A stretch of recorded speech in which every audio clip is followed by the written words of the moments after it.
नमस्कार दोस्तों, कैसे हो आप सभी? उम्मीद है कि अच्छे होंगे। तो बेसिकली स्टार्ट करते हैं आज का एनालिसिस। नेक्स्ट वीक मतलब मंडे से फ्राइडे तक क्या हो सकता है एक बार देख लेते हैं। मंडे ट्यूसडे भी डिस्कस करेंगे, ठीक है। फंडामेंटल न्यूज में ट्यूसडे को मतलब बोले तो मॉर्निंग में 11:30 बजे जीबीपी रिलेटेड एक high impact medium impact news है। 5:40 पे क्या रिलेटेड एक हाई इम्पैक्ट न्यूज है, बीबीबीओसी गवर्नर मैकलम स्पीच। वेडनेसडे को हाई इम्पैक्ट न्यूज है जीबीपी रिलेटेड, ठीक है, 11:30 बजे। और शाम के 6 बजे सीपीआई न्यूज है, CPI month on month year on year जो भी है। और 8 बजे क्रूड ऑयल इन्वेंटरीज है, ठीक है। थर्सडे को यूरो रिलेटेड दो इम्पैक्ट न्यूज है, मेन रिफाइनिंग रेट और मॉनेटरी पॉलिसी स्टेटमेंट। और 12 तारीख शाम के 6 बजे थर्सडे को सीपीआई न्यूज है मंथ ऑन मंथ। और एक और इम्पोर्टेंट न्यूज है unemployment claims high impact news. अच्छा, उसके बाद यूएसडी रिलेटेड कोई हाई इम्पैक्ट न्यूज नहीं है। एक है ईसीबी प्रेस कॉन्फ्रेंस, ये भी हाई इम्पैक्ट रहेगा, ठीक है। तो यूएस डॉलर के लिए, गोल्ड के लिए। और 10:30 बजे 30 ईयर्स बॉन्ड ऑप्शन है, मीडियम इम्पैक्ट न्यूज है। 7:30 बजे फ्राइडे को prelim UM consumer sentiment, prelim UM inflammation inflation expectation, ठीक है। तो ये बेसिकली ये 2 दिन ना, वेडनेसडे और थर्सडे थोड़ा सा वोलाटाइल रहेगा। डीएक्सआई से शुरू करते हैं। डीएक्सआई डेली टाइम फ्रेम में देख रहा हूँ डीएक्सआई को मैं। अब मुझे लग यही रहा है कि अगले हफ्ते डीएक्सआई ऊपर जाएगा, ठीक है। तो इसने पुल बैक लिया है, ठीक है, काफी तगड़ा पुल बैक लिया है। और हैमर टाइप का स्ट्रक्चर बनाया है और ये मुझे लगता है कि अगले हफ्ते ऊपर जाएगा, ठीक है। पूरा 100% तक नीचे गया था, तो वो नीचे हटा देता हूँ मैं। 4 घंटे के टाइम फ्रेम में आ जाता हूँ।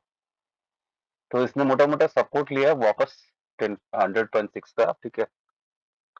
और यहाँ से रिजेक्शन शो किया है इसने और वीक छोड़े अभी ऊपर जा रहा है। तो इसका नेक्स्ट रेजिस्टेंस आएगा 101.92, ठीक है।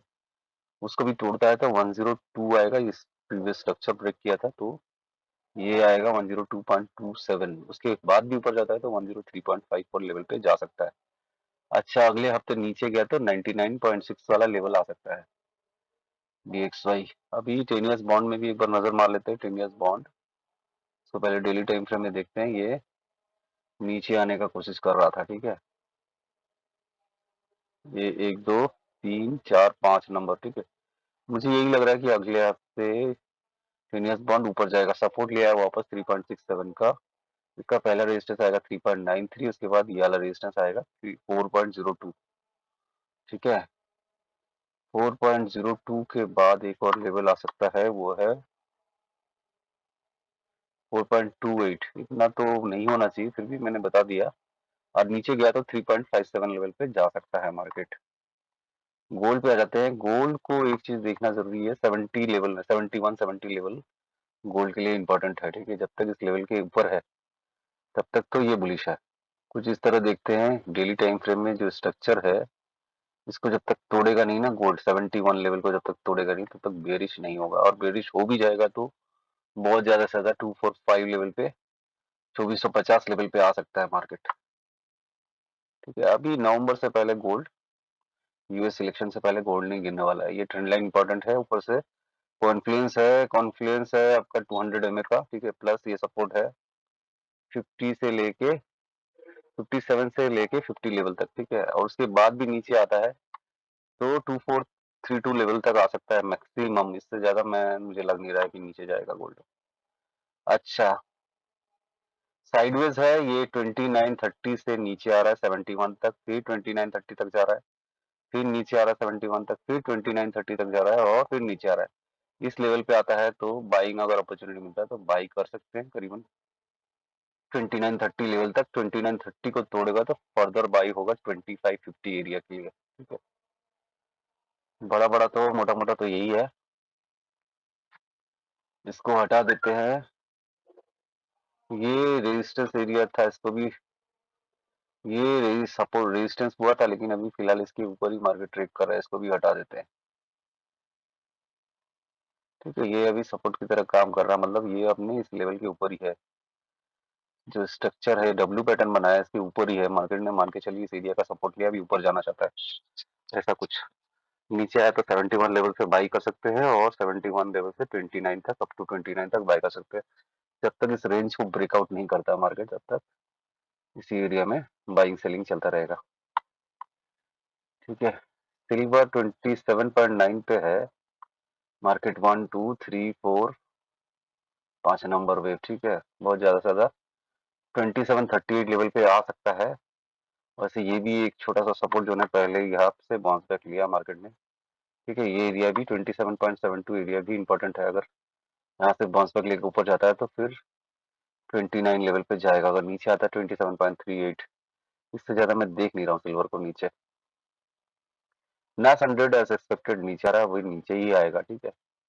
इसने ऊपर नहीं जाना है। डेली टाइम फ्रेम में अगर देखेंगे तो स्ट्रक्चर ब्रेक कर लिया है 19,000 का, 200 mm पे रुक के बाउंस बैक लेता है, अच्छी बात है, नहीं तो फर्दर ये नीचे आएगा, और नीचे आएगा तो मोटा मोटा 16,900 लेवल तो देख ही रहा हूँ मैं इसको, ठीक है।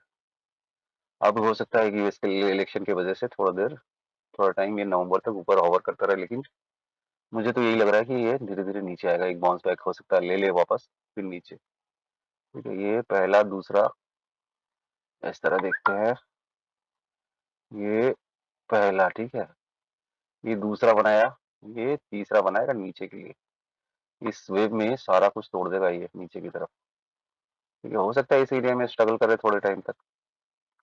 एसेंटेड जीबीपी यूएसडी, जीबीपी यूएसडी गिरना चालू हुआ है, और ये स्ट्रक्चर तो इसने ब्रेक किया है, ठीक है। 31 1.318 ये स्ट्रक्चर तो ब्रेक किया है। इसके बाद मुझे लग रहा है कि फिबोनाची लगा के रखा है मैंने 50-60% एरिया, मतलब 200 एमए एरिया तक अगले हफ्ते आ जाना चाहिए, 1.296 या 1.30 लेवल पे आ जाना चाहिए। शॉर्ट रहेगा, शॉर्टिंग का ही रहेगा, short back of the mind, अगर ट्रेड लिया जाएगा तो शॉर्ट ही करना रहेगा बैक ऑफ द माइंड, ठीक है। इस एरिया से बाउंस बैक दे सकता है 60%, 1.289 1.296 1.303, कोई भी लेवल से बाउंस बैक दे सकता है मार्केट। अगला हफ्ता मेरे को लग रहा है जीबीपी यूएसडी गिरेगा। यूरो यूएसडी का भी फिबोनाची लगा कर रखा है पिछले वेव से, ये जो वेव है अभी ये गिरना चाह रहा है, ठीक है। अभी ये इसको भी मैं देख रहा हूँ 1.099 एरिया या 1.104 एरिया वापस, और 1.094 एरिया से बाउंस बैक लेता हुआ, ठीक है। ये तीन एरिया नोट पे रखिए, ये अभी फिलहाल अगले हफ्ते का प्लान रहेगा शॉर्ट का। एओडी यूएसडी भी ऐसे ही शॉर्ट रहेगा, इसका भी मुझे लग रहा है कि 658 या 652 लेवल पे जा सकता है एओडी यूएसडी, ठीक है। 652 एरिया में, 3 एरिया में भी जा सकता है मार्केट, अगर जाता है इस एरिया से बाउंस बैक लेना चाहिए ऊपर की तरफ। एनजेडी यूएसडी भी सेम ही है मेरा थॉट, इसके पीछे भी इसने भी फिबोनाची लगा के रखा है पिछले वेव से, और मैं करीबन इसको 609 या 613 लेवल पे देख रहा हूँ। इवन ये 200 एमए तक भी जा सकता है, 200 एमए के नीचे तक भी जा सकता है, और फिर बहुत बाउंस बैक ले सकता है। तो 609 एरिया हो सकता है ये बाउंस बैक एरिया। अभी तो फिलहाल नीचे गिरेगा अगले हफ्ते, चाहे साइडवेज करके नीचे गिरे या कैसे भी नीचे गिरे, अगले हफ्ते नीचे गिरना चाहिए। यूएसडी कैड इसने स्ट्रक्चर को ब्रेक किया है, और मुझे लग रहा है ये 1 2 3 वेव है, थर्ड वेव में ही इसका टारगेट होना चाहिए 1.366 एरिया, जो कि 200 में है, थोड़ा बहुत ऊपर भी जा सकता है, बोले तो 1.37 तक जा सकता है। उसके बाद नीचे आने का प्लानिंग रहेगा इसका।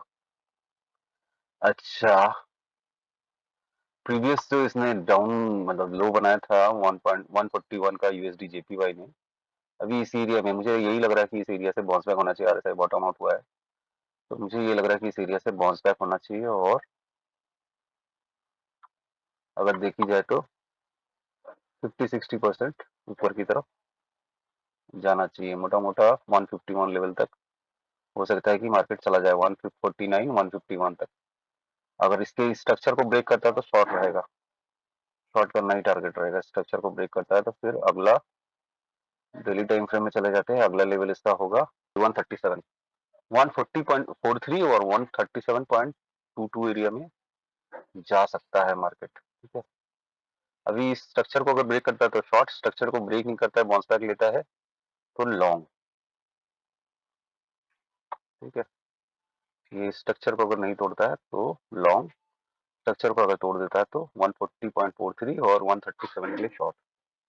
यूएसडी सीएचएफ में भी सेम है, इस लो को 83.833 को अगर ब्रेक कर देता है तो शॉर्ट, अदरवाइज इस एरिया से अगर ऊपर जाने लगता है तो लॉन्ग रहेगा। स्ट्रक्चर को ब्रेक करता है, 854 को ब्रेक करता है तो फर्दर श्योर शॉट लॉन्ग रहेगा। एक्सचेंज अभी ऊपर ही जाएगा धीरे धीरे, ठीक है। एटलीस्ट इस हाई तक तो जाना चाहिए, लेकिन मैं 2.87 का टारगेट लेके चल रहा हूँ, जिसको मैं थर्ड वेव मान के चल रहा हूँ। उसका टारगेट एटलीस्ट 2.87 है, ठीक है। नीचे आने का मेरे को गुंजाइश कम ही लग रहा है। क्रूड ऑयल अगर देखी जाए तो आरएसआई लगभग बॉटम आउट हुआ है डेली टाइम फ्रेम में, 4 घंटे के टाइम फ्रेम में भी लगभग बॉटम आउट हुआ है और डाइवर्जेंस शो कर रहा है। तो मुझे तो यही लग रहा है कि 67 लेवल से इसको बाउंस बैक देना चाहिए। अगर नहीं देता है, नीचे जाता है, हो सकता है नीचे चला जाए, तो अगला लेवल है 64। 67 को तोड़ दिया तो बीच में कुछ सपोर्ट नहीं है, 64 में जाएगा। 64 एरिया से ये सारा बाइंग जोन है इसका। इस एरिया में पहले भी आया है मार्केट और इसने बाउंस बैक लिया है। पीछे देखेंगे, देखिए ये लिया है बाउंस बैक 68 से, ये 67 से, 64 से 2 बार लिया है इसने बाउंस बैक पास्ट में। इससे पहले तो नीचे ही था, लेकिन ये एरिया से 2 बार बाउंस बैक लिया है। तो 64 एरिया, 67 एरिया, ये इंपॉर्टेंट एरिया है। यहाँ से मार्केट को उम्मीद है कि बाउंस बैक लेना चाहिए, ठीक है। डेली टाइम फ्रेम में, 4 घंटे में, सारे टाइम फ्रेम में मतलब मार्केट नीचे ही आरएसआई बॉटम आउट हुआ है, ठीक है। बीटीसी को मैं यही देख रहा हूँ कि ये ऊपर जाना चाहिए। ये तो मुझे लग रहा है फर्स्ट वेव सेकंड वेव है और ये 70,000 तक जाना चाहिए, ऐसा लग रहा है। फिबोनाची लेवल को मैंने रिसेट किया है, इसका टारगेट होना चाहिए करीबन 79,000 का। एटलीस्ट 100% है 69,000 का टारगेट। इथीरियम ने भी बाउंस बैक लिया है, इसका भी फिबोनाची एक्सटेंशन का मैंने रिसेट किया है। 161% लेवल का टारगेट होना चाहिए 3300 का, ठीक है। बाकी इन सब में आप लोग बाइंग कर सकते हैं छोटे छोटे अमाउंट में। मुझे लग रहा है रीफ को छोड़ के रीफ काफी ऊपर चला गया है, ठीक है। एक पुल बैक आना चाहिए रीफ में इस सपोर्ट तक, बोले तो 0.0008 लेवल तक आना चाहिए। उसके बाद इसमें बाइंग कर सकते हैं, अदरवाइज बाकी सब में थोड़ा थोड़ा करके बाइंग कर सकते हैं। अच्छा, सीएचएफ पेयर्स में भी देख लीजिएगा। सीएचएफ पेयर्स में मुझे लगता है कि बाउंस बैक होना चाहिए कुछ देर में, ठीक है। एनजीडी सीएचएफ और क्या क्या है, CAD CHF, euro CHF, GBP CHF, ठीक है। यूडी सीएचएफ, सारे सीएचएफ पेयर्स में एक बार देख लीजिएगा, बाउंस बैक आ सकता है। यूरो जीबीपी मेरे को लग रहा है कि ऊपर ही जाएगा। 1 घंटे के टाइम फ्रेम में स्ट्रगल कर रहा है, ये काफी नीचे जा नहीं रहा है और मुझे लग रहा है कि ये ऊपर जाने वाला है। ये 4 घंटे के टाइम फ्रेम में अगर देखूँ तो बॉटम आउट हो चुका है। डेली टाइम फ्रेम में भी इस जगह पे मार्केट ऊपर जाने की तैयारी कर रहा है। अगर ऐसा होता है तो फिर ये हाई जो है ना, इसका टारगेट होना चाहिए। इसको हटा देते हैं, मोटा मोटा 86 लेवल का टारगेट होना चाहिए, ठीक है। एटलीस्ट अगर 86 नहीं होता है इसका 50-60% पिछले वेव का 85 लेवल या 857 लेवल तक मार्केट को जाना चाहिए। एओडी एनजेडी का भी एक बार देख लेंगे। इसका भी क्या है, इसने ट्रेंड लाइन को ब्रेक कर दिया है और मुझे लग रहा है कि नीचे जाएगा, फर्दर नीचे जाएगा और नीचे जाएगा तो करीबन 1.056 लेवल पे जा सकता है। क्यों? क्योंकि मुझे लग रहा है अगर डेली टाइम फ्रेम्स को देखेंगे तो ये इसका first wave, second wave, third wave नीचे आएगा, फोर्थ वेव, फिर फिफ्थ वेव। तो मुझे लग रहा है अभी कंटिन्यूस डाउन ट्रेंड में रहेगा ये एओडी एनजेडी। बाकी एनजेडी पेयर्स में भी थोड़ा सा नजर रखिए, मुझे लगता है नीचे जाना चाहिए, ठीक है। तो यही है, इतना ही है आज की वीडियो में। उम्मीद है कि आपको वीडियो अच्छा लगा होगा। अच्छा लगा तो लाइक शेयर सब्सक्राइब कीजिए, कमेंट कीजिए, ठीक है। आपके सपोर्ट के लिए बहुत बहुत धन्यवाद। Thank you very much. जय हिंद, जय भारत।